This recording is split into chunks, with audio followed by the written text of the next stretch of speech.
프랑스가 가격이 절반이라며 13조 원을 투자한 중국산 드론 87대가 사하라 사막에서 모두 추락했습니다. 처음에 프랑스는 한국의 제안을 비웃으며 80억 유로짜리 중국 드론을 선택했습니다. 한국의 기술력은 지나치게 부풀려져 있다. 중국산이랑 성능은 비슷한데 한국산이 2배나 더 비싸다며 어이없어 했죠. 하지만 프랑스가 무시했던 단 세대의 한국 드론이 말리 대테러전 전세를 뒤집었습니다. 중국 드론 오작동으로 전멸 직전까지 갔지만 한국 드론이 우리를 구했습니다. 이 사건으로 세계 방산 사업의 지형이 바뀌었다고 하는데요. 과연 프랑스가 놓친 진실은 무엇이었을까요? 프랑스 대통령을 탄핵 직전까지 내몰았던 그 충격적인 사건, 지금 시작됩니다. 저는 피에르 뒤부아, 프랑스군 무기조달본부에서 15년째 일하고 있었습니다. 뒤부아 대령님, 말리에서 재앙이 일어났습니다. 작전 참모의 다급한 목소리에 새벽잠이 확 깼어요. 무슨 일이야? 우리 드론 22대가 전부 폭발했습니다. 사하라 상공에서요. 순간 제 심장이 멈춘 것 같았습니다. 그 드론들은 제가 6개월 전에 80억 유로를 들여 구매한 중국산 최신 군사 드론이었거든요. 그게 무슨 소리야? 22대가 동시에? 배터리가 과열되면서 연쇄 폭발했습니다. 작전은 완전히 실패했고 그는 잠시 말을 멈췄다가 떨리는 목소리로 덧붙였어요. 테러리스트 두목이 도주했습니다. 인질 5명도 아직 그들 손에. 저는 침대에서 벌떡 일어나 텔레비전을 켰습니다. 모든 채널이 속보를 내보내고 있었어요. 사막에 흩어진 드론 잔해들, 검은 연기, 그리고 승리의 함성을 지르는 테러리스트들. 아내가 놀란 얼굴로 저를 바라봤습니다. 여보, 이게 우리 드론이야? 저는 대답할 수 없었어요. 15년 경력에서 이런 일은 처음이었습니다. 저는 항상 비용 절감을 최우선으로 삼았어요. 왜 비싼 걸 사? 중국산도 충분해. 그게 제 철칙이었죠. 한국 업체가 제안했을 때도 가격표만 보고 거절했었어요. 2배나 비싸잖아. 성능은 비슷한데 왜 더 내야 해? 하지만 그날 새벽, 제 모든 신념이 무너지기 시작했습니다. 급하게 옷을 입고 본부로 향하는 차 안에서 계속 보고가 들어왔어요. 사하라 기온 52도에서 배터리가 견디지 못했습니다. 중국 제조사 스펙은 45도까지만 보증한다고. 하지만 계약서에는 50도까지라고 되어 있잖아. 그게 확인해보니 위조된 문서였습니다. 위조라는 말에 제 손이 떨렸어요. 본부에 도착하자 상황실은 아수라장이었습니다. 거대한 스크린에는 실시간 현장 영상이 떠 있었어요. 그런데 놀라운 장면이 포착됐습니다. 한국산 드론 세대가 여전히 하늘을 날고 있었던 거예요. 저 드론들은 왜 멀쩡한 거지? 작전 사령관이 물었습니다. 한화 시스템즈 제품입니다. 2달 전에 시험용으로 세대만 구입했던. 저것들이 지금 뭘 하고 있나? 추락한 우리 헬기 조종사들을 수색 중입니다. 방금 2명을 발견했다고. 모니터를 보니 정말이었어요.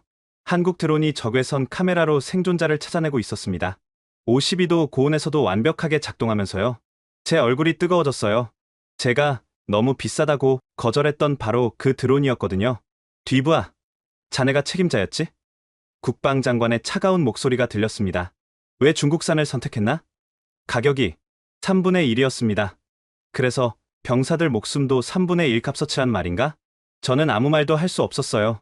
그때 충격적인 보고가 또 들어왔습니다. 니제르, 차드, 부르키나파소의 우리 기지에서도 중국 드론 운용을 중단했습니다. 전부 다? 네, 같은 모델 87대 전부요. 폭발 위험 때문에 87대, 제가 자랑스럽게 대량 구매했던 드론들이었어요. 규모의 경제라며 상부를 설득했었죠. 지금 그 87대가 전부 고철덩어리가 된 거였습니다. 회의가 끝나고 복도로 나왔을 때 한 젊은 대위가 저를 불렀어요. 대령님, 저희 부대원이 말리에서 전사할 뻔했습니다. 그의 눈에는 분노가 가득했어요. 드론이 폭발하면서 파편이 날아왔어요. 중국산 드론 파편이요. 미안하네. 미안하다고요? 제 전우가 죽을 뻔했는데? 그는 돌아서며 마지막으로 한마디 했습니다. 한국 드론 조종사들은 지금도 우리 병사들을 구하고 있습니다. 대령님이 거절한 그 비싼 드론이요. 집으로 돌아가는 길, 저는 처음으로 제 선택을 후회했습니다. 15년간 싼 게 최고라고 믿었는데 그 믿음이 병사들의 목숨을 위협한 거예요. 차 안에서 아내에게 전화했습니다. 여보, 나 큰 실수를 한 것 같아. 괜찮아요. 당신은 최선을 다했잖아요. 아냐, 난 가격표만 봤어. 생명의 가치는 보지 못했어. 그날 밤, 저는 잠을 이룰 수 없었습니다. 말리 사막에서 불타는 드론들이 계속 떠올랐어요. 그리고 며칠 후, 더 큰 악몽이 시작될 줄은 꿈에도 몰랐습니다. 그로부터 3일 후 상황은 더욱 악화되었습니다. 저는 파리 근교 자택에서 아침 식사를 하며 군사 보고서를 읽고 있었어요. 중국산 드론 추가 결함 발견이라는 제목이 눈에 들어왔습니다. 피에르. 또 전화야. 아내가 울리는 휴대폰을 건네줬어요. 뒤부하 대령님. 니제르에서도 사고가 났습니다. 이번엔 뭐야? 경납고에 보관 중이던 중국 드론 배터리가 자연 발화했어요. 독성 가스가 퍼져서 병사 12명이 병원에 실려갔습니다. 저는 커피잔을 내려놓았습니다. 보관 중에도 폭발한다니 이건 완전한 재앙이었어요. 다친 사람은? 다행히 생명에는 지장 없지만 경납고 전체를 폐쇄했습니다. 본부로 출근하자마자 긴급회의가 소집됐어요. 회의실에는 유럽 각국 연락관들이 화상으로 접속해 있었습니다. 독일군도 중국 드론 운용을 중단했습니다. 이탈리아도 마찬가지입니다. 스페인은 이미 전량 반품 절차를 시작했고요. 유럽 전체가 중국 드론을 퇴출시키고 있었어요. 그런데 이상한 보고가 하나 들어왔습니다. 한국산 드론은 모든 나토 기지에서 정상 운용 중입니다. 몇 대나 되나? 유럽 전체에 47대뿐입니다. 하지만 단 한 건의 사고도 없었어요. 47대. 프랑스군 보유 중국산 87대에 비하면 절반 정도였죠. 하지만 그 47대가 지금 유일하게 믿을 수 있는 전력이었습니다. 뒤부하. 자네가 한국 업체와 접촉해보게 국방장관의 지시였어요. 하지만 저는 그들을 거절했었는데 지금은 자존심 따질 때가 아니야. 당장 연락해. 저는 마지못해 한화시스템즈 유럽 지사에 전화했습니다. 안녕하세요. 프랑스 국방부 피에르 뒤부하입니다. 아, 대령님. 무슨 일이신지 압니다. 한국 지사장의 목소리는 의외로 따뜻했어요. 도움이 필요하시죠? 제 자존심이 상했지만 인정할 수밖에 없었습니다. 네.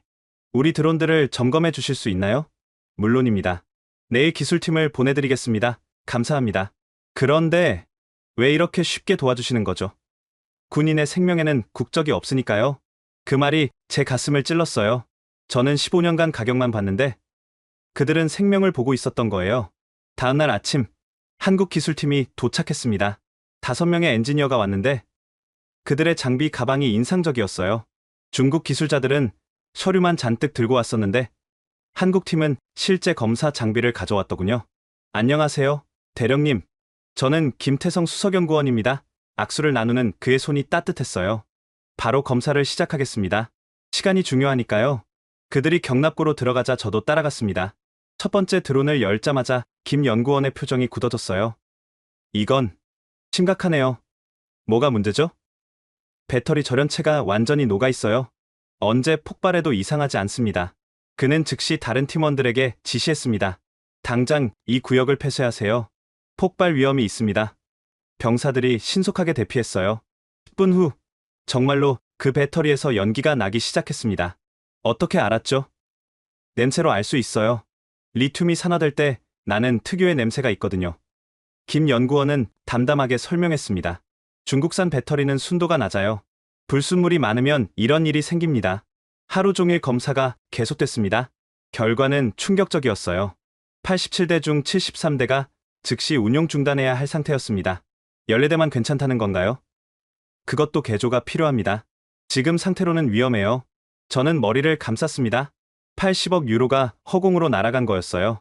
그때 김 연구원이 조용히 말했습니다. 대령님, 너무 자책하지 마세요. 하지만 제 잘못으로 모두가 실수를 합니다. 중요한 건 이제부터예요. 그는 가방에서 서류를 꺼냈어요. 한국 드론으로 긴급 대체할 수 있는 방안입니다. 하지만 예산이 리스 방식도 가능합니다. 일단 병사들을 지키고 비용은 나중에 해결하죠. 저는 그를 놀란 눈으로 바라봤어요. 중국 업체였다면 이럴 때 가격을 올렸을 텐데 한국은 오히려 도와주려 했습니다. 왜 이렇게까지 도와주시는 거죠? 김 연구원이 미소 지었어요. 70여 년 전 6.25 전쟁 때 프랑스군이 우리를 도왔잖아요. 이제 우리가 보답할 차례죠. 그날 저녁 집에 돌아와서 아들 앙투안과 통화했어요. 아빠, 우리 부대 드론도 점검받았어? 한국 팀이 내일 갈 거야. 다행이다. 사실 정비병들 사이에서 불안해하고 있었어요. 왜 말 안 했어? 아빠가 선택한 거니까. 부담드리고 싶지 않았어요. 아들의 말에 마음이 아팠습니다. 제 자존심 때문에 아들까지 위험에 빠뜨렸던 거예요. 한국 기술팀의 점검이 계속되던 넷째 날, 저는 그들과 함께 말리 현지 부대를 방문했습니다. 군용 수송기 안에서 김태성 연구원과 나란히 앉았어요. 대령님, 실례지만 왜 처음부터 중국산을 선택하셨어요? 직설적인 질문이었지만 기분 나쁘지 않았습니다. 솔직히 말하면 가격이었어요. 그리고 중국이 세계 드론 시장의 70%를 차지하잖아요. 숫자에 속으셨네요. 무슨 뜻이죠? 시장 점유율과 기술력은 다릅니다. 특히 군사 분야에서는요. 그는 태블릿을 꺼내 자료를 보여줬어요. 중국 드론의 70%는 민간용입니다. 군사용 고성능 드론은 10%도 안 돼요. 하지만 그들이 보여준 스펙은 종이 위의 숫자죠. 실제 전장 환경에서 테스트한 적이 있을까요? 말리 기지에 도착하자 충격적인 광경이 펼쳐졌습니다. 활주로 한쪽에 중국 드론 잔해가 산더미처럼 쌓여 있었어요. 저게 다 지난주에 고장난 것들입니다. 현지 정비 책임자가 설명했습니다. 매일 두세 대씩 고장나요. 부품도 없고 중국 본사는 연락도 안 되고. 그럼 작전은? 한국 드론 세대로 버티고 있습니다. 하루 20시간씩 혹사시키는데도 멀쩡해요. 한국 드론 정비 구역으로 가봤습니다. 세대의 드론이 말끔하게 정비되어 있었어요. 이 드론들이 우리 부대를 살렸습니다. 프랑스 조종사가 감격스럽게 말했어요. 지난주 테러리스트 매복 지역을 미리 발견했어요. 병사 30명을 구한 거죠. 김 연구원이 드론을 살피며 말했습니다. 혹사당했네요. 부품 교체가 필요합니다. 부품이 있나요? 물론이죠. 24시간 내 도착합니다. 약속대로 다음날 부품이 도착했어요. 중국 업체는 3개월이 걸린다던 일을 한국은 하루 만에 해낸 거였습니다. 어떻게 이렇게 빠르죠? 두바이에 부품 센터가 있어요. 중동 어디든 48시간 내 배송합니다. 언제 만들었어요? 5년 전이요. 고객이 없어도 일단 준비했습니다. 언젠가 필요할 거라 믿었거든요. 정비하는 모습을 지켜보는데 한 가지 특이한 점을 발견했어요. 한국 팀이 프랑스 정비병들에게 모든 걸 가르쳐주고 있었던 거예요. 이 부분이 핵심입니다. 온도 센서가 여기 있는데 질문 있으면 언제든 물어보세요. 중국 기술자들과는 완전히 달랐습니다. 그들은 항상 기업 비밀이라며 숨겼거든요. 점심시간 현지 병사들과 함께 식사를 했어요. 대령님, 솔직히 처음엔 한국 드론을 믿지 않았어요. 젊은 하사가 말했습니다. 왜요? 너무 작아 보였거든요. 중국 드론이 더 크고 위압적이었죠. 김 연구원이 웃으며 끼어들었어요. 크기가 성능은 아니에요. 우리 드론이 작은 이유가 있습니다. 뭔데요? 레이더에 잘 안 잡혀요. 그리고 연료 효율이 3배 좋습니다. 실제로 비교해보니 놀라웠어요. 한국 드론은 중국 드론보다 30% 작았지만 비행시간은 2배 길었습니다. 비결이 뭐죠? 배터리 기술이 다릅니다. 우리는 삼성 SDI와 10년간 공동 개발했어요. 그때 긴급 출동 명령이 떨어졌습니다. 테러리스트가 민간인 차량을 공격했다는 거예요. 한국 드론이 즉시 출격했습니다. 우리는 관제실에서 실시간 영상을 봤어요. 드론이 현장에 도착하자 놀라운 일이 벌어졌습니다. 열화상 카메라로 건물 안인질 위치를 정확히 파악한 거예요. 중국 드론은 이런 정밀도가 없었는데 우리는 민간용 기술을 군사용으로 쓰지 않아요. 처음부터 군사용으로 개발했죠. 특수부대가 투입되어 인질을 무사히 구출했습니다. 작전을 지휘한 소령이 흥분해서 말했어요. 완벽했습니다. 마치 건물이 투명한 것처럼 모든 걸 볼 수 있었어요. 저는 그제야 깨달았습니다. 제가 비싸다고 거절한 건 단순한 드론이 아니었어요. 병사들의 눈이자 생명줄이었던 거죠. 그날 밤 숙소에서 김 연구원과 대화를 나눴어요. 왜 중국이 이렇게 된 걸까요? 기술력이 있을 텐데. 급성장의 함정이죠. 빨리 크려다 보니 기초를 소홀히 한 거예요. 한국은 다른가요? 우리는 느려도 확실하게 갑니다. 한 명의 생명이라도 우리 기술을 믿고 맡긴다면 그 믿음을 저버릴 수 없으니까요. 프랑스로 돌아오는 비행기 안에서 많은 생각이 들었어요. 15년간 제가 믿어온 원칙들이 하나씩 무너지고 있었습니다. 싼 게 최고가 아니라 믿을 수 있는 게 최고였던 거예요. 공항에 도착하자 비서가 급히 달려왔습니다. 대령님, 큰일입니다. 차드에서 또 무슨 일이 터진 걸까요?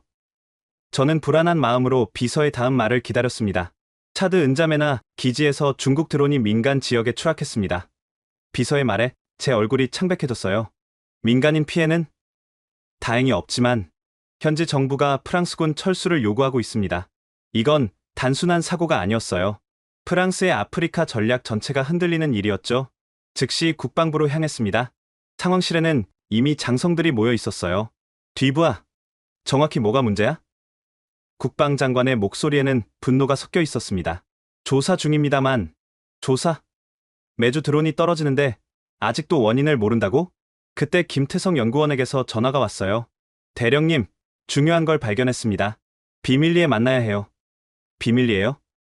네, 도청 가능성이 있어요. 장소는 문자로 보낼게요.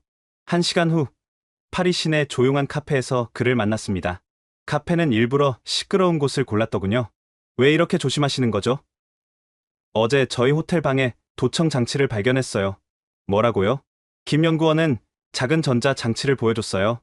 중국제입니다. 최신형이에요. 누가 왜? 저희가 뭔가 발견했다는 걸 눈치챈 것 같아요. 그는 서류 뭉치를 꺼내 놓았어요. 이걸 보세요. 중국 드론의 품질 인증서입니다. 이상한 게 있나요? 날짜를 보세요. 테스트 날짜가 모두 같은 날이에요. 자세히 보니 정말이었습니다. 87대 드론의 테스트가 모두 같은 날 완료됐다고 되어 있었어요. 하루에 87대를 테스트했다고? 불가능해요. 네, 위조입니다. 실제로는 테스트를 하지 않은 거죠. 잠깐만요. 저는 노트북을 꺼내 당시 일정을 확인했습니다. 이 날짜, 중국 춘절 연휴 기간이잖아요? 맞아요. 공장이 쉬는 날에 테스트를 했다는 거죠. 말이 안 돼요. 더 충격적인 건 다음이었습니다. 그리고 이 부품 리스트를 보세요. 종이를 넘기자 빨간 펜으로 표시된 부분이 보였어요. 군사용 부품이 아니라 민간용을 썼어요. 가격이 10분의 1이거든요. 제 손이 떨렸어요. 우리가 80억 유로를 주고 산 게 민간용 장난감이었다는 말인가요? 그것보다 더 심각한 게 있어요. 김 연구원이 스마트폰을 꺼냈습니다. 오늘 새벽에 이메일이 왔어요. 중국어로요. 번역된 내용을 읽어보니 충격적이었습니다. 나는 윈드래곤 드론 회사 품질관리팀장 왕메일이다. 더 이상 양심을 속일 수 없다.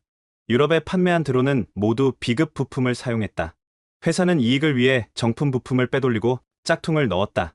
나는 반대했지만 묵살됐다. 증거를 첨부한다. 첨부 파일을 열어보니 내부 회의 녹음과 이메일들이 있었어요. 이익률 40%를 맞추려면 부품을 바꿔야 한다. 프랑스 놈들은 어차피 구별 못한다. 문제 생기면 그때 가서 생각하자. 제 얼굴이 뜨거워졌습니다. 분노와 수치심이 동시에 밀려왔어요. 이걸 어떻게 아셨어요? 저희가 분해해봤어요. 그리고 중국 내부 고발자가 연락을 해왔습니다. 왜 한국에 연락을? 자기 나라, 정부는 못 믿는데요. 한국이라면 진실을 밝혀줄 거라고. 그때 카페 문이 열리고 동양인 남자가 들어왔어요. 김 연구원이 긴장했습니다. 저 사람. 어제부터 계속 따라다녀요. 남자가 우리 테이블 근처에 앉았습니다. 신문을 읽는 척하지만 계속 이쪽을 훔쳐보고 있었어요. 자리를 옮기죠. 우리는 조용히 일어났습니다.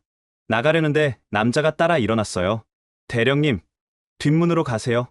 김 연구원이 속삭였습니다. 뒷골목으로 나와 택시를 잡았어요. 국방부로 가주세요. 뒤를 돌아보니 남자가 차를 타고 따라오고 있었습니다. 이거 정말 심각한데요? 네, 우리가 뭔가 큰 걸 건드린 것 같아요. 국방부 정문에 도착하자 경비병들이 신분을 확인했어요. 미행하던 차는 그제야 사라졌습니다. 김 연구원님, 신변이 위험할 수 있어요. 괜찮습니다. 진실을 밝히는 게 더 중요해요. 국방장관실로 직행했습니다. 장관님, 보셔야 할 게 있습니다. 모든 증거를 테이블에 올려놓았어요. 장관의 얼굴이 점점 붉어졌습니다. 이 빌어먹을. 욕설이 터져 나왔어요. 6개월 전에도 징후가 있었네요. 비서실장이 서류를 뒤지며 말했습니다. 여기 기술 감사 보고서입니다. 보고서를 읽어보니 경악스러웠어요. 중국 드론의 위험성을 명확히 경고하고 있었는데 예산 초과라는 이유로 무시된 거였습니다. 그리고 그 결재란에는 제 서명이 있었어요. 내가 이걸? 기억이 났습니다. 당시 저는 보고서를 제대로 읽지도 않고 기각 도장을 찍었어요. 예산 절감만 생각했던 거죠. 정말 죄송합니다. 제가 제대로 검토했다면 지나간 일이야. 이제 어떻게 할지가 중요해. 그때 전화가 울렸습니다. 장관님, 중국 대사가 면담을 요청합니다. 무슨 용건인지 물어봐. 드론 관련이래요. 매우 긴급하다고. 30분 후 중국 대사가 들어왔습니다. 동행한 사람이 있었는데 아까 카페에서 본 그 남자였어요. 장관님, 오해가 있는 것 같습니다. 대사가 봉투를 내밀었어요. 이건 우리의 성의입니다. 드론 가격을 50% 할인해드리겠습니다. 그리고 앞으로 있을 수 있는 모든 문제를 무상으로 해결하겠습니다. 사실상 입막음 제안이었어요. 장관이 봉투를 밀어냈습니다.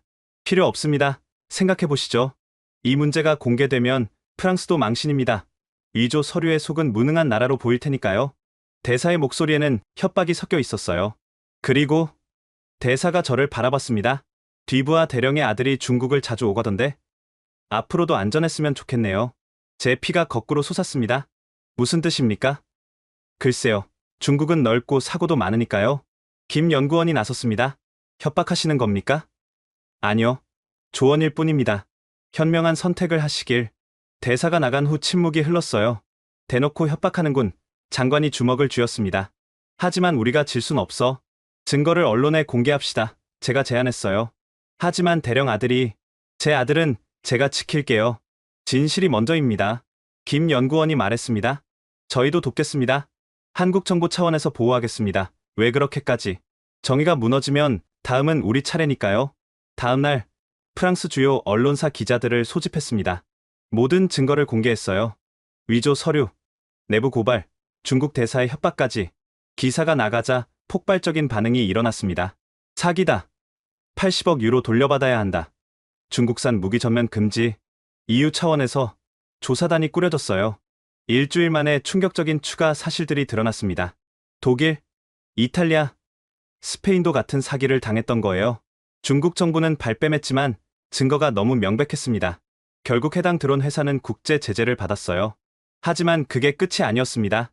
더 큰 폭풍이 다가오고 있었거든요. 중국 대사관에 항의가 있은 지 3일 후 정말 끔찍한 일이 벌어졌습니다. 새벽 5시 또다시 빨간 전화기가 울렸어요. 대령님, 말리가오에서 대형 사고가 발생했습니다. 또 드론이야? 이번엔 민간인 거주 지역에 떨어졌습니다. 학교 운동장에요. 제 몸이 얼어붙었습니다. 아이들은? 다행히 새벽이라 없었지만 주민들이 폭발 공포에 떨고 있습니다.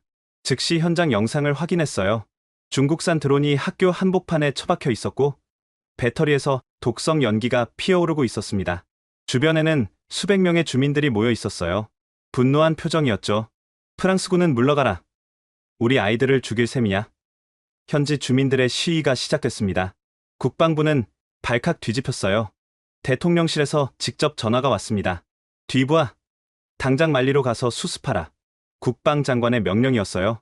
말리로 가는 비행기 안에서 김태성 연구원을 만났습니다. 그도 함께 가기로 했던 거예요. 왜 같이 가시는 거죠? 저희 드론이 도울 수 있을 겁니다. 하지만 이건 우리 문제? 아니요. 이제는 모두의 문제예요. 가오에 도착하자 상황은 더 심각했습니다. 학교 주변 500m가 통제되어 있었고 프랑스군에 대한 적대감이 극에 달해 있었어요. 현지 사령관이 브리핑했습니다. 드론 배터리가 불안정해요. 언제 폭발할지 몰라 접근도 못하고 있습니다. 폭발물 처리반은? 중국산 배터리는 처음이라 어떻게 해야 할지. 그때 김 연구원이 나섰어요. 제가 해보겠습니다. 위험해요. 저희가 중국 배터리 구조를 분석해봤어요. 방법을 알고 있습니다. 그는 방폭복을 입고 천천히 드론에 접근했습니다. 우리는 숨죽이고 지켜봤어요. 30분이 영원처럼 느껴졌습니다. 마침내 그가 엄지를 들어 올렸어요. 안전합니다. 폭발 위험을 제거했습니다. 주민들 사이에서 안도의 한숨이 흘렀습니다. 한 노인이 다가와 김 연구원의 손을 잡았어요. 고맙소. 당신이 우리를 구했소. 하지만 이건 시작일 뿐이었습니다. 그날 오후 현지 지도자들과 회의를 했어요. 프랑스군의 드론을 더는 믿을 수 없다. 촌장의 목소리는 단호했습니다. 다시는 우리 마을 위로 날지 못하게 하겠다. 저는 절박한 심정으로 설명했어요. 이제 한국 드론으로 교체하고 있습니다. 안전합니다. 어떻게 믿죠? 제가 증명해 보이겠습니다. 다음 날 우리는 시연회를 열었습니다. 한국 드론과 중국 드론을 나란히 놓고 비교했어요. 김 연구원이 직접 설명했습니다. 이게 중국 배터리입니다. 보세요. 50도가 되자 부풀어 오릅니다. 실제로 열을 가하자 중국 배터리가 풍선처럼 부풀었어요. 이제 한국 배터리를 보세요. 같은 온도에서도 한국 배터리는 멀쩡했습니다. 우리는 영하 40도에서 영상 60도까지 견딥니다. 주민들이 술렁거렸어요. 한 청년이 물었습니다. 왜 처음부터 한국 것을 안 썼죠? 제가 대답할 차례였습니다. 제 실수였습니다.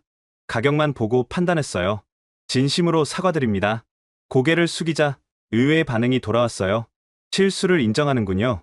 중국 사람들은 끝까지 자기들 잘못이 아니라고 했는데 그때 긴급 보고가 들어왔습니다. 테러리스트들이 20km 떨어진 마을을 공격했습니다. 드론을 띄워. 하지만 중국 드론은 모두 비행 금지 상태였어요. 한국 드론을 씁시다. 김 연구원이 제안했습니다. 단 2대뿐이었지만 즉시 출격했어요. 놀라운 일이 벌어졌습니다. 한국 드론이 테러리스트 위치를 정확히 파악하고 마을 주민들의 대피로까지 안내한 거예요. 어떻게 이게 가능하죠? AI 기술이 다릅니다. 스스로 판단하고 최적 경로를 찾아요. 프랑스 특수부대가 투입되어 테러리스트를 제압했습니다. 민간인 피해는 제로였어요.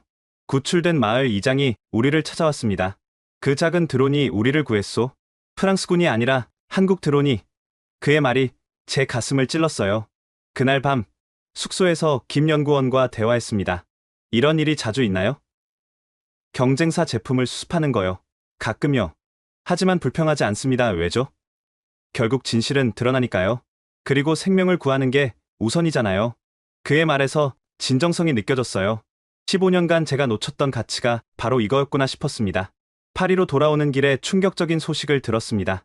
중국 정부가 프랑스와의 모든 방산 협력을 중단하겠다고 발표한 거예요.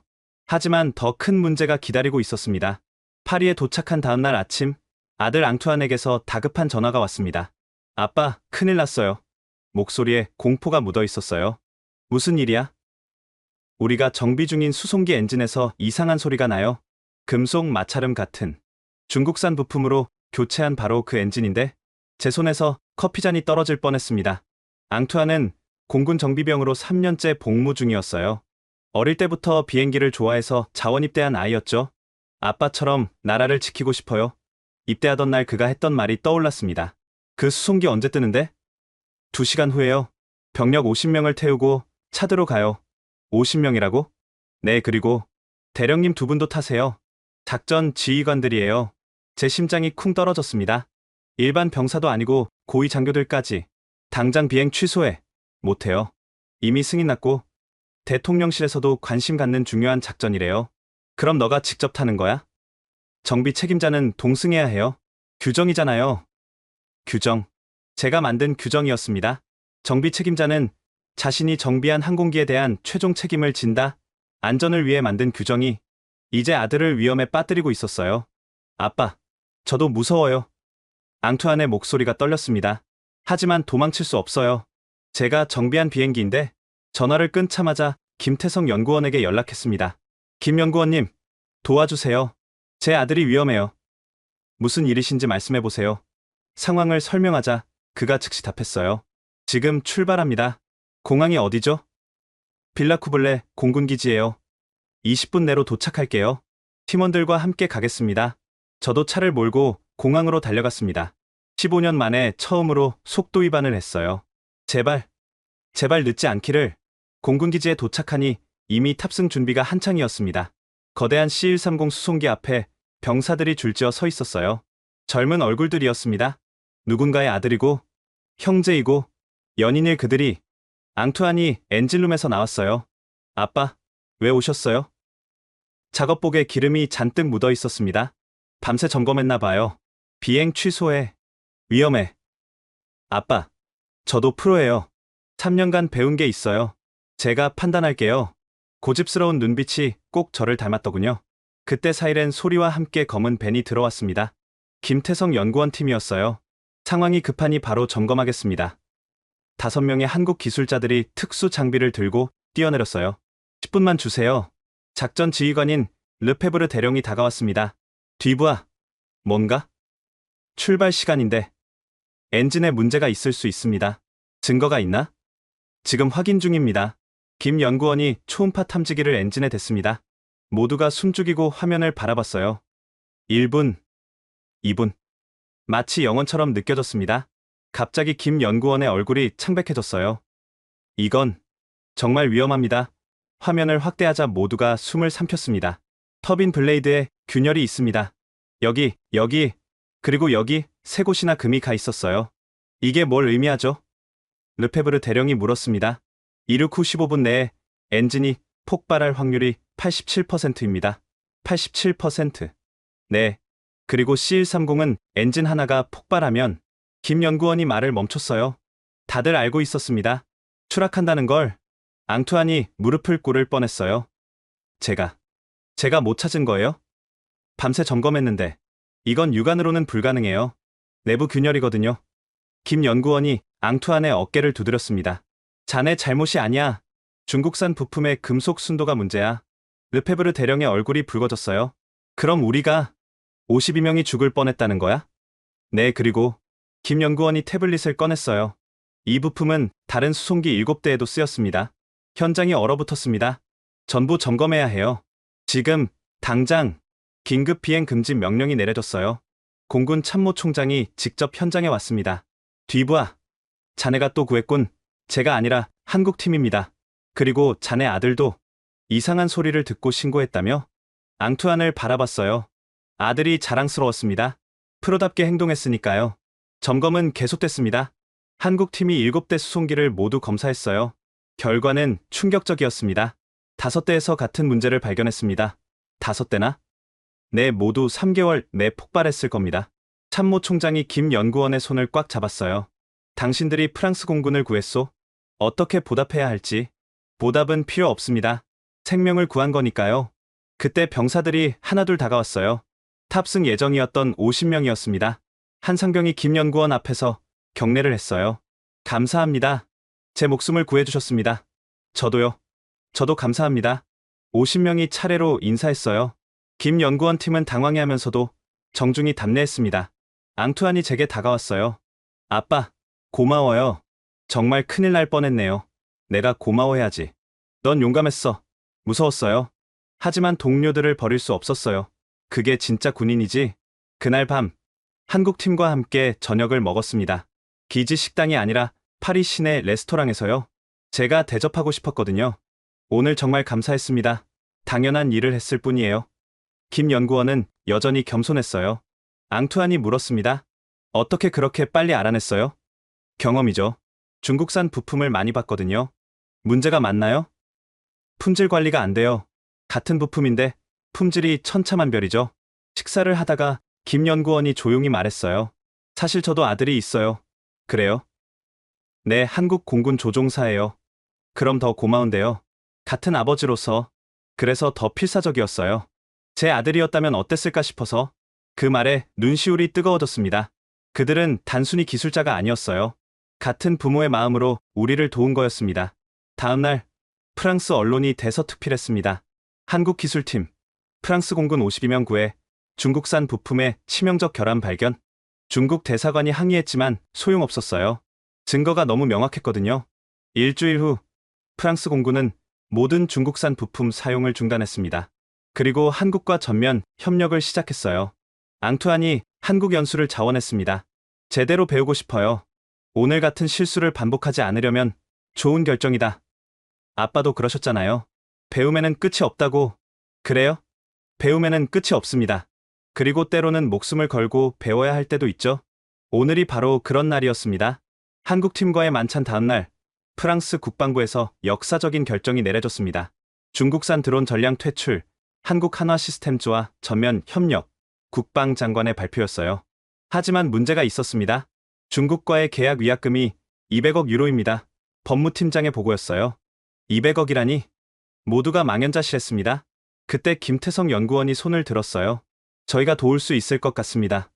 어떻게요? 계약서를 검토해봤는데 품질 보증 조항이 있더군요. 그는 계약서 한 부분을 가리켰어요. 여기 국제안전기준 충족이라고 되어 있습니다. 중국이 먼저 위반한 거죠. 법무팀이 즉시 검토에 들어갔고 3일 후 놀라운 결과가 나왔어요. 위약금을 낼 필요 없습니다. 오히려 손해배상을 청구할 수 있어요. 얼마나요? 최소 100억 유로는 받을 수 있을 겁니다. 회의실에 안도의 한숨이 흘렀어요. 하지만 당장 급한 건 작전 공백을 메우는 일이었습니다. 한국 드론이 당장 몇 대나 가능하죠? 재고가 30대 있습니다. 일주일 내 배송 가능해요. 김 연구원의 답변이었어요. 30대로는 부족한데 그때 놀라운 제안이 나왔습니다. 저희 시험용 드론 20대를 무상으로 빌려드리겠습니다. 무상으로요? 네, 일단 작전을 수행하세요. 계약은 나중에 해도 됩니다. 이런 파격적인 제안은 처음이었어요. 중국 업체였다면 상상도 못할 일이었죠. 조건이 있나요? 하나만요. 저희 기술자들이 현장에서 함께 운용하게 해주세요. 왜요? 실전 데이터가 필요합니다. 더 나은 드론을 만들려면요. 일주일 후 첫 번째 한국 드론들이 도착했습니다. 군 수송기로 직접 가져왔어요. 상자를 열자 모두가 놀랐습니다. 포장이 예술이네요. 각 부품이 완벽하게 보호되어 있었어요. 설명서도 프랑스어로 번역되어 있었고, 심지어 정비 동영상 QR코드까지. 조립하는데 얼마나 걸릴까요? 30분이면 됩니다. 김 연구원이 시범을 보였어요. 정말로 30분 만에 드론이 완성됐습니다. 중국 드론은 3시간 걸렸었는데 말이죠. 시험 비행 해볼까요? 드론이 이륙하자 정비병들이 환호했어요. 조용하네요. 중국 드론은 굉음이 대단했는데 비행 성능도 놀라웠습니다. 고도 8,000m까지 상승. 풍속 30m에서도 안정적이에요. 배터리 잔량 아직 70%. 가장 인상적인 건 자동 귀환 기능이었어요. 신호가 끊겨도 알아서 돌아와요. GPS가 교란되면 어떻게 하죠? 관성 항법 장치가 있어요. 백업 시스템으로 길을 찾습니다. 프랑스 조종사들을 위한 교육이 시작됐어요. 한국 팀은 1대1로 매칭되어 가르쳤습니다. 이 버튼이 적 식별 기능입니다. 자동으로요? 네, AI가 무기를 든 사람을 구별해요. 민간인은 표시 안 됩니다. 한 조종사가 감탄했어요. 이런 기능이 있었다면 작년 오폭 사고가 없었을 텐데. 교육 3일째. 긴급 상황이 발생했습니다. 니제르에서 프랑스 순찰대가 공격받고 있습니다. 드론 지원 요청. 아직 교육 중이었지만 실전에 투입해야 했어요. 제가 같이 가겠습니다. 김 연구원이 자원했습니다. 위험해요. 괜찮습니다. 실전을 봐야 개선점을 알 수 있어요. 작전실에서 실시간으로 상황을 지켜봤습니다.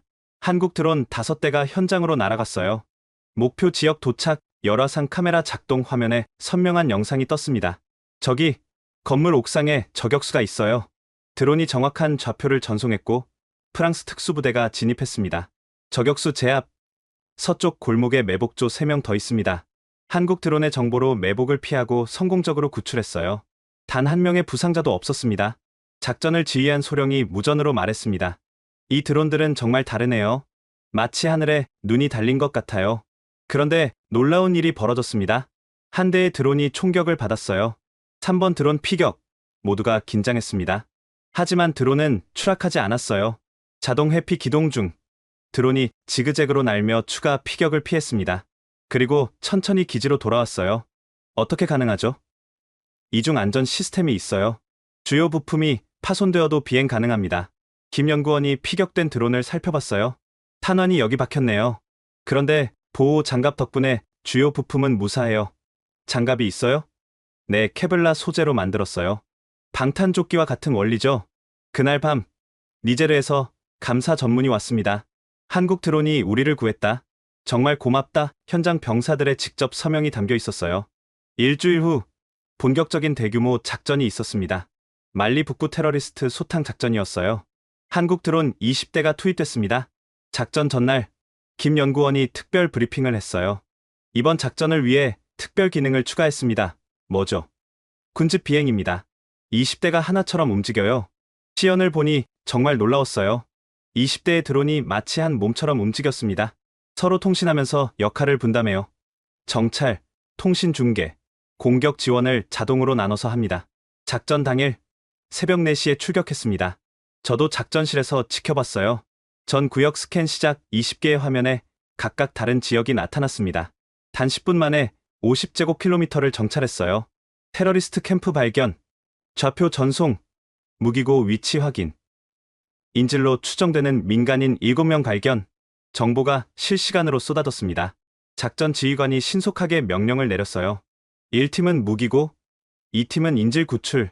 한국 드론들이 각 팀을 지원했습니다. 북쪽 길은 지뢰밭입니다.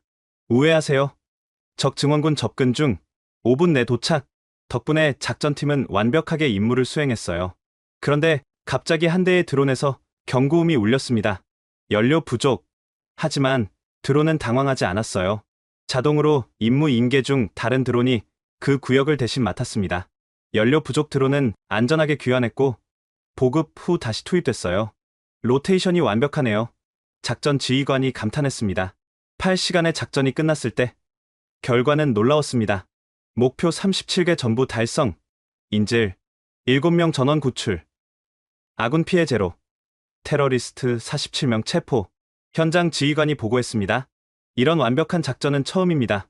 드론들이 우리 눈과 귀가 되어줬어요. 특히 인상적인 건 민간인 보호였어요. 드론이 민간인 접근을 미리 경고해줘서 대피시킬 수 있었어요. 김 연구원에게 물었습니다. 이런 기능들을 어떻게 다 넣었죠? 10년간 연구했어요. 실패도 수없이 했고요. 실패요? 네, 한 번은 시험 중에 드론 50대를 잃었어요. 50대나? 하지만 그 실패로 배웠어요. 안전 시스템의 중요성을요. 그의 눈에는 자부심이 있었습니다. 이제 저희 드론은 어떤 상황에서도 임무를 완수합니다. 일주일 후 파리에서 역사적인 계약식이 열렸습니다. 프랑스와 한국의 방산협력 협정이었어요. 하지만 이 자리에 오기까지 과정은 순탄치 않았습니다. 계약 3일 전 중국 정부가 직접 나섰어요. 중국 상무부 차관이 극비리에 파리를 방문했습니다. 프랑스와 중국의 전통적 우호 관계를 생각해 주시기 바랍니다. 엘리제궁에서 만난 그는 봉투를 내밀었어요. 드론 가격 70% 할인?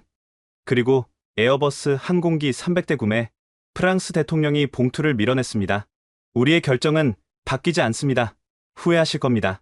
중국 시장을 잃는다는 게 뭔지, 생명보다 중요한 시장은 없습니다. 중국 차관이 나간 후 대통령이 제게 전화했어요. 뒤부아, 정말 한국 드론이 그만한 가치가 있나? 제 아들의 목숨을 구했습니다. 그것만으로도 충분합니다. 하지만 내부 반발도 만만치 않았어요. 재무부 장관이 반대했습니다. 120억 유로는 너무 큽니다. 국민이 납득하겠습니까? 중국 드론 사고로 잃은 게 얼마인지 아십니까? 제가 자료를 제시했어요. 작전 실패로 인한 손실 50억 유로, 사고 처리 비용 30억 유로, 국제 신뢰 하락으로 인한 무형 손실은 계산 불가. 경제부 장관도 걱정했어요. 중국이 경제 보복을 하면 그때 한국 대사가 말했습니다. 한국 기업들이 프랑스 제품 수입을 2배로 늘리겠습니다. 정말입니까? 이미 삼성, 현대, LG가 약속했습니다.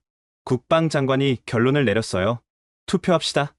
결과는 찬성 9, 반대 3, 계약이 승인됐습니다. 계약식 당일 아침 또 다른 방해가 있었어요. 프랑스 언론에 가짜뉴스가 퍼졌습니다. 한국 드론도 결함이 있다. 과장된 성능, 비싼 가격의 함정, 출처를 추적해보니 중국 자금이 뒤에 있었어요. 어떻게 대응하죠? 김태성 연구원이 제안했습니다. 실제 시연을 하면 어떨까요? 행동이 말보다 강하니까. 계약식 2시간 전 콩코드 광장에서 긴급 시연회를 열었어요. 파리 시민 5,000명이 모였습니다. 저것 보세요. 한국 드론이 에펠탑 높이까지 수직 상승했어요. 그리고 엔진을 끄고 자유낙하를 시작했습니다. 으악! 사람들이 비명을 질렀어요. 지상 50m에서 엔진이 다시 작동했습니다. 드론은 부드럽게 착륙했어요. 비상 시스템입니다. 어떤 상황에서도 안전해요. 다음은 더 놀라웠습니다. 실탄을 쏴보겠습니다. 프랑스군 저격수가 드론을 향해 발사했어요. 탕! 탕! 탕! 드론은 총알을 자동으로 회피했습니다. AI가 위협을 감지하고 스스로 피해요. 군중들이 환호했어요. 마지막 시연이 가장 감동적이었습니다. 이제 인명구조를 보여드리겠습니다. 생강에 마네킹을 떨어뜨렸어요. 드론이 즉시 구명 장비를 투하했습니다. 그리고 정확한 위치를 구조대에 전송했어요. 한 노인이 눈물을 흘렸습니다. 작년에 제 손자가 익사했어요. 이런 드론이 있었다면 시연회는 대성공이었어요. 가짜뉴스는 순식간에 사라졌습니다. 오후 2시, 드디어 계약식이 시작됐습니다. 프랑스 대통령과 한화시스템즈 사장이 서명했어요. 역사적인 순간입니다. 계약 내용은 파격적이었습니다. 하나, 드론 500대 즉시 공급. 둘, 5년간 기술 지원. 셋, 프랑스 엔지니어 100명 한국 연수. 넷, 파리에 공동연구소 설립. 다섯, 유럽 생산 공장 건설 검토. 한화시스템즈 사장이 말했습니다. 이것은 단순한 거래가 아닙니다. 생명을 지키는 동맹입니다. 우리는 최고의 기술과 진심을 드립니다. 국방장관이 화답했어요. 프랑스는 가격이 아닌 가치를 선택했습니다. 한국은 우리의 미래입니다. 서명이 끝나자 샴페인이 터졌어요. 하지만 감동적인 건 그 다음이었습니다. 프랑스 참전용사 협회장이 나왔어요. 93세의 노병사였습니다. 나는 70여 년 전 6.25 전쟁에 참전했습니다. 그때 우리는 한국의 자유를 위해 싸웠죠. 이제 한국이 우리를 지켜주는군요. 그는 한화시스템즈 사장에게 격려했어요. 고맙습니다.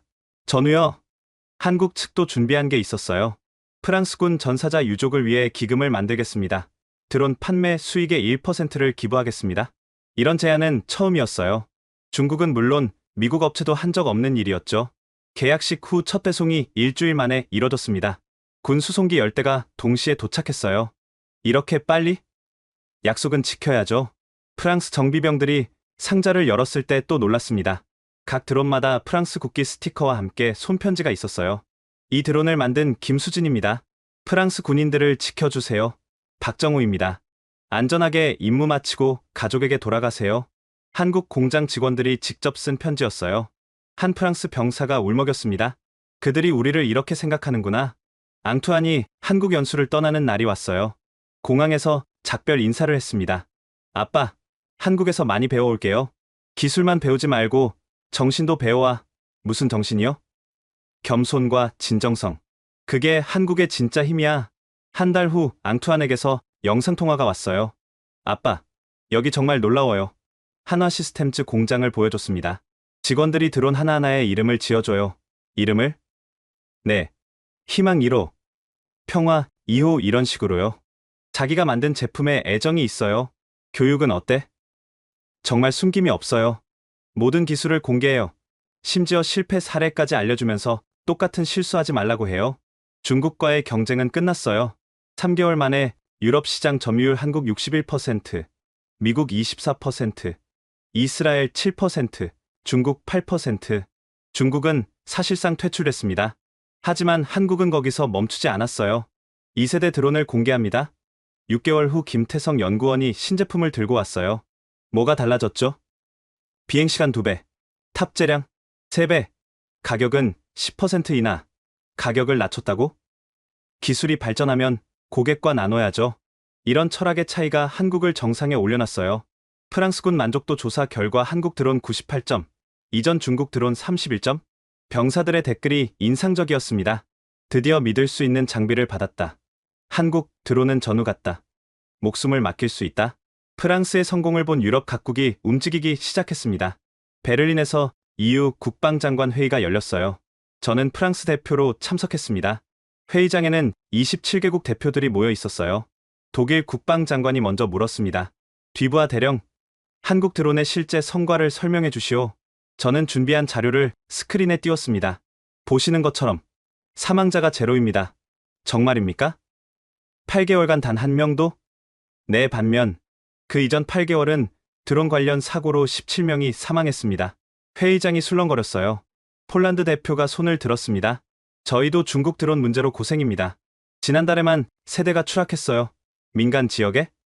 네, 다행히 인명피해는 없었지만 외교 문제가 됐죠.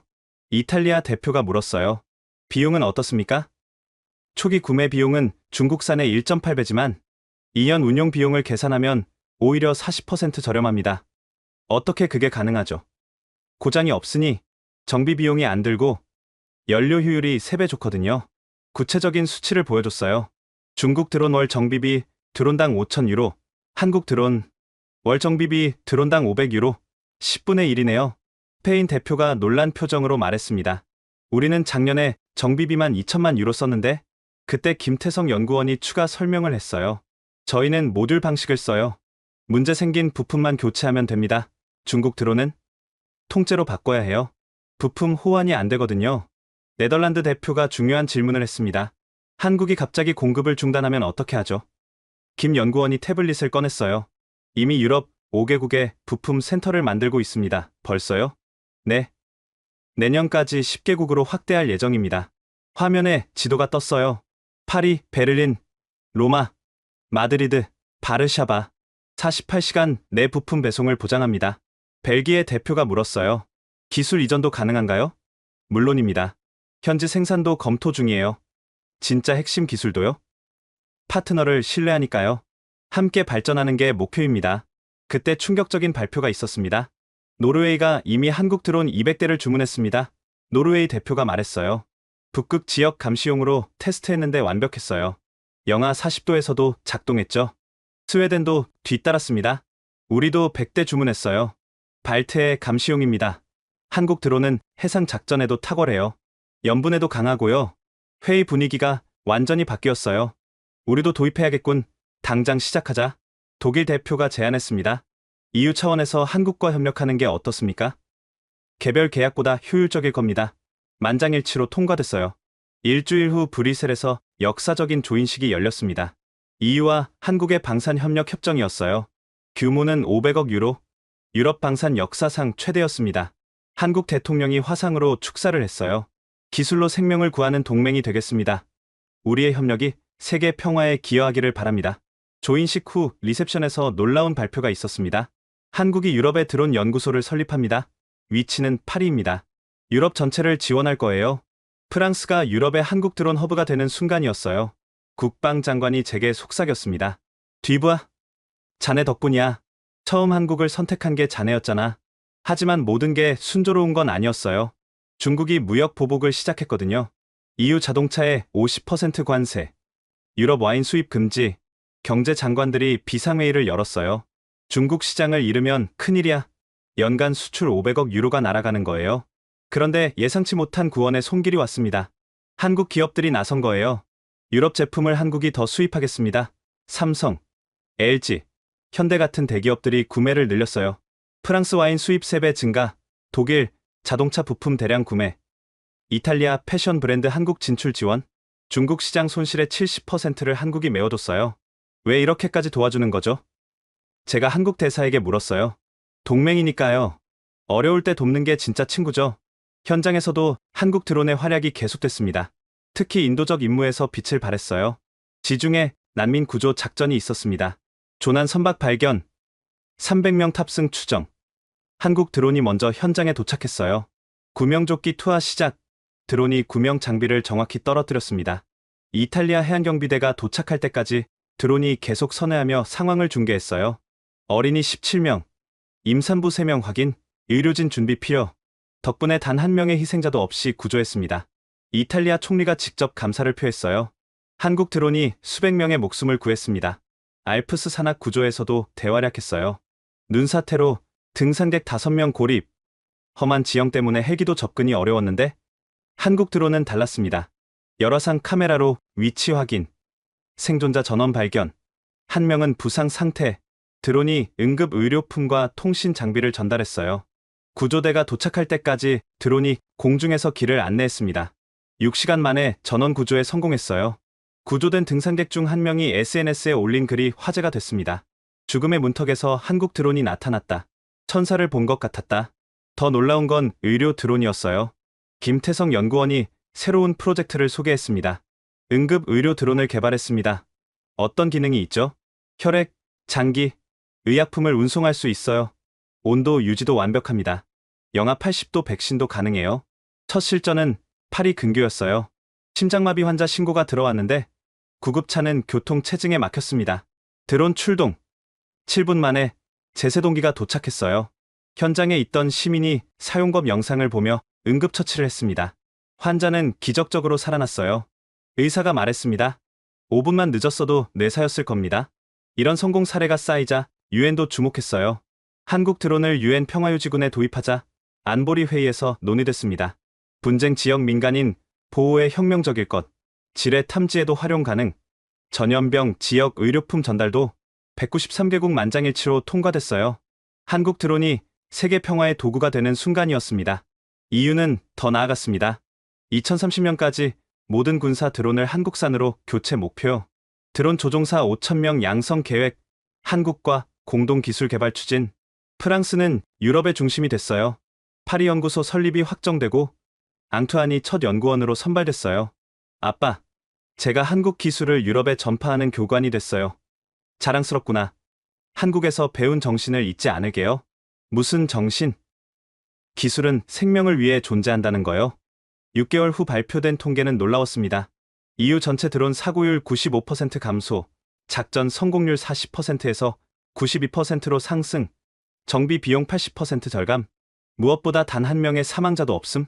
중국의 시장 점유율은 이제 8%로 떨어졌어요. 한국이 61%를 차지했습니다. 김태성 연구원에게 물었어요. 이런 성공을 예상했나요?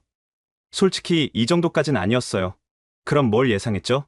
그저 한 명의 생명이라도 더 구하고 싶었어요. 그의 겸손한 대답에서 한국 기술의 본질을 봤습니다. 과시가 아닌 실용, 경쟁이 아닌 상생. 그것이 한국을 정상에 올려놓은 비결이었어요. 계약 체결 1년 후, 저는 파리에서 열린 국제방산전시회에 초청받았습니다. 편견을 극복한 용기라는 주제로 기조연설을 해달라는 요청이었어요. 5,000명의 청중 앞에 섰습니다. 긴장됐지만 꼭 하고 싶은 말이 있었어요. 안녕하세요. 피에르 듀부아입니다. 1년 전까지 저는 가격이 전부라고 믿었습니다. 그 믿음이 얼마나 위험한지 사하라 사막에서 배웠죠. 청중이 숨죽이고 들었어요. 중국 드론 87대가 고철이 됐을 때 한국 드론 세대가 우리를 구했습니다. 가격은 3배 비쌌지만 가치는 30배였어요. 화면에 통계를 띄웠습니다. 한국 드론 도입 전 사망자 17명, 실패율 66%, 도입 후 사망자 0명, 성공률 94%. 이게 숫자로 본 생명의 가치입니다. 박수가 터져 나왔어요. 가장 큰 변화는 신뢰입니다. 중국은 위조 문서를 줬지만 한국은 기술을 나눴어요. 중국은 문제를 숨겼지만 한국은 함께 해결했죠. 한 기자가 질문했습니다. 후회되는 점은 없나요? 3년 전 한국 제안을 거절한 거요. 그때 받아들였다면 17명이 살았을 겁니다. 무거운 침묵이 흘렀어요. 하지만 늦지 않았습니다. 이제 유럽 전체가 한국과 함께합니다. 기술 동맹을 넘어 생명 동맹이 됐어요. 발표를 마치고 내려오는데 많은 사람들이 악수를 청했습니다. 용기 있는 고백이었습니다. 덕분에 우리도 결정했어요. 김태성 연구원이 다가왔어요. 감동적이었습니다. 대령님, 모두 김 연구원님 덕분이에요. 아니요. 대령님이 마음을 열었기 때문입니다. 그날 저녁 시상식이 있었습니다. 놀랍게도 제가 올해의 혁신상을 받게 됐어요. 편견을 깬 용기에 대한 상이라고 했습니다. 트로피를 받으며 말했어요. 이 상은 제가 아니라 한국 기술진이 받아야 합니다. 그들이 진짜 혁신이니까요. 시상식 후 한국 대사관 주최 만찬이 열렸습니다. 한국 전통 음식이 준비됐어요. 불고기, 잡채, 김치. 처음 먹어보는 음식들이었지만 맛있었습니다. 김치가 처음엔 맵지만 계속 먹으면 중독돼요. 한국 대사가 웃으며 말했어요. 드론 기술도 그랬죠. 처음엔 비싸 보이지만 쓸수록 가치를 알게 되니까.